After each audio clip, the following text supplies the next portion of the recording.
Welcome to Backstage with Geoffrey Morrissey. I am your host, Geoffrey Morrissey. Today is a special one. We have our first ever repeat guest. That's right, my baby's back in Massachusetts. I am joined, of course, by Jake Ewald of Slaughter Beach Dog. Jake, thank you so much for making the time today. Yeah, for sure. Thanks for having me. What's new? What's changed in the past, probably like 2 years? Hanging around, taking a little break with MoBo. We're all just kind of hanging out at home and getting our lives together, which is really cool, but I've had some extra time to work on these Slaughter Beach Dog songs, so we're doing a couple shows with that.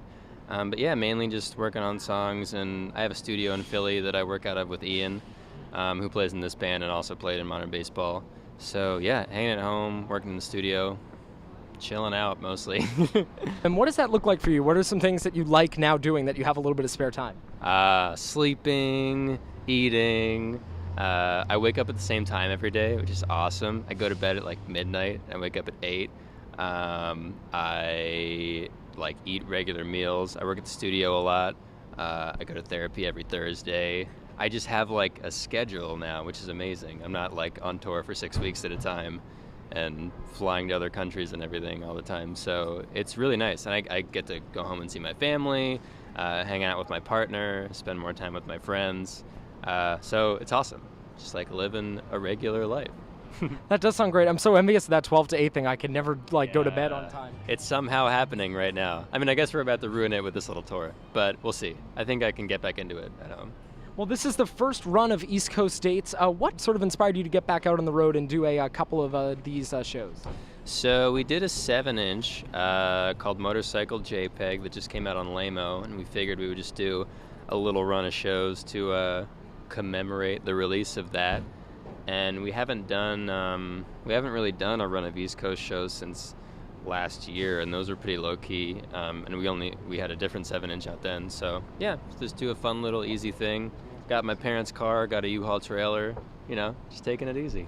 We were admiring the bumper stickers earlier, yes. Yeah. So is this the first time that you're playing these songs? Some of them from the older records we've played around Philly and like a couple shows out of Philly, but as far as the songs from the new EP, this is the first time that we're playing them for other people, which is exciting. And so what's the biggest fear that you have before playing a song live for the first time? Forgetting how part of it goes. Most of it's exciting because it's just when you're playing a song for the first time as opposed to when you're playing a song that you've played 100 times. It just feels really good and you have more energy. But also, usually before we play shows with this band, we just totally don't practice. So the whole time on stage is like trying to make sure we remember everything. But for this tour, we practiced a lot. So it should be just fun. That's what we like to hear. Now, this EP is a tease of an album that's to come this fall. So tell us a little bit about that album. What can we expect? So it's coming out in the fall on Lamo. I recorded it at me and Ian's studio. With just me and Ian. I played the instruments and he engineered and produced it. Yeah, I think that's about all I can say. I'm really excited about it. It's kind of more in the direction of where the EP went. A little more folk rocky, less emo punk rocky, but it's cool. I feel really good about the songs, and I'm really excited with how it sounds. Ian did an amazing job, and we got our friend Ryan Traub to master it, and he always does an incredible job. So yeah, we're really excited to get it out and have people hear it. Now, you teased this a little bit, how it's sort of this album will show a sonic evolution, but it's also kind of a little bit of a songwriting thing too. It started off more as a character study. Totally. So this is, the EP and the album are kind of moving more in a direction of where some of the songs are more fictional based, but also there are songs that are kind of just about me, and then there are also songs that kind of mix everything together. Which feels good because I feel like I have a better grasp on writing each different kind of song now, and I can kind of just pick from whatever I want to throw something together, and that's a really fun way to write songs.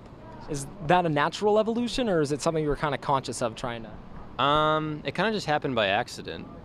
Whenever I wrote the first Slaughter Beach Dog record, that was definitely like a particular exercise, trying to do something, but at this point it's just kind of I've written a lot of different kinds of songs, and I've just kind of naturally become able to mix them all together. So Sounds great. Definitely looking forward to the album. And then you mentioned that you're sort of very close to your family. That's something that's important to you, and that's a theme on this record. But it's sort of been a theme throughout a lot of your songs. So how is this a different way of looking at your family?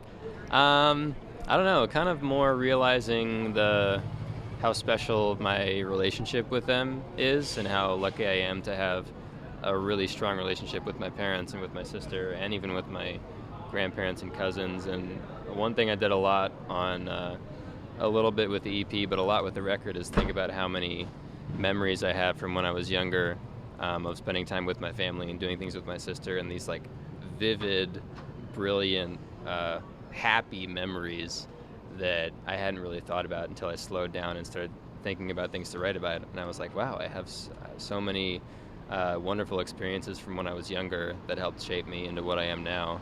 I should write about that stuff. And I have my family to thank for those experiences. So.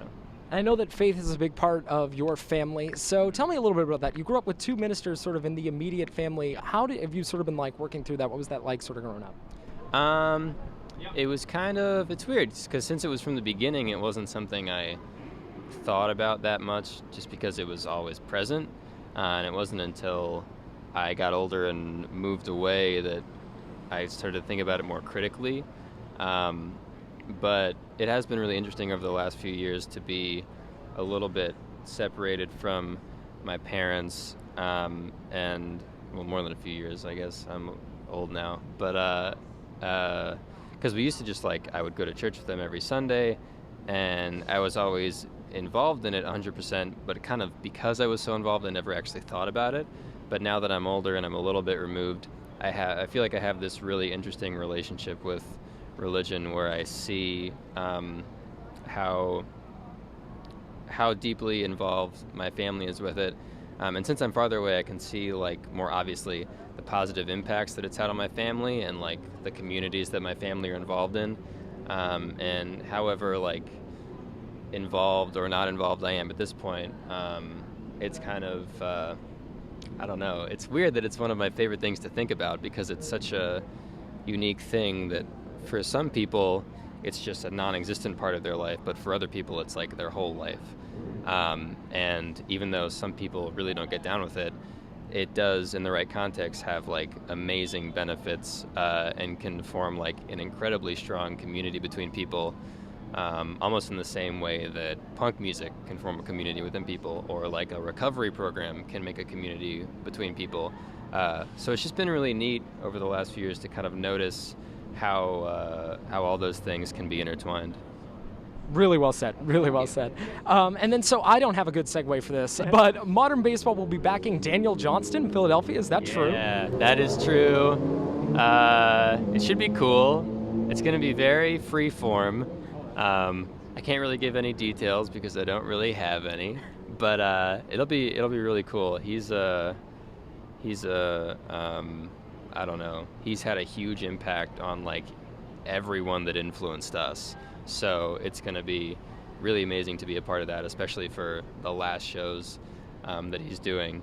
And we're doing it with another cool band from Philly called The Districts. One of our faves. Nice, yeah. And I think it's basically just going to be us jamming behind him singing his songs, so it should be cool. Nice. And how did that sort of come about? An email out of nowhere. It was just an email one day to our manager that was like, hey, hello, I'm Daniel Johnston's manager. He wants you to do this thing. Do you want to do that? And we were like, okay. Yeah, that was really it, just out of the blue. It's an easy yes for sure. Now, the last time that we spoke, I was in high school. Now I'm in college, so I have to ask an elder statesman, what was your favorite class in college? What's a class I should take? Well, my favorite class was probably a particular recording class. It was, I think it was called Studio Techniques with Ryan Schwab. But apart from recording things, I really liked, what did I like? I tried to take a creative writing class, a fiction writing class, because I figured that would be a cool creative thing, but it ended up just stressing me out really bad, so that wasn't very cool.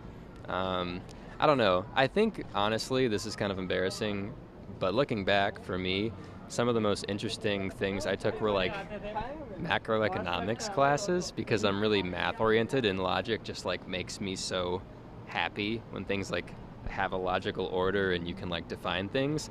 So I love stuff like that, but I know it's not very interesting. Well, that's interesting because you didn't strike me as a math guy at all. So how does that sort of logical way of looking at things work itself into something so creative as songwriting?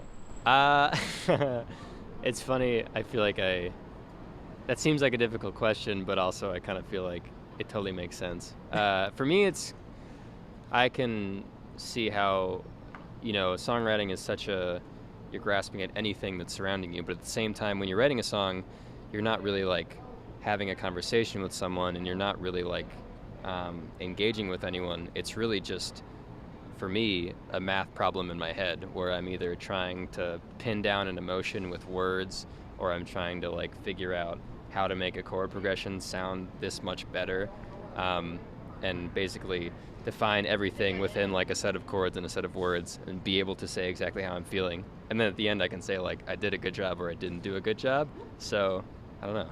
It's kind of weird. You do a damn good job. And then so are you someone who does the guitar part first, the lyrics first? How does that?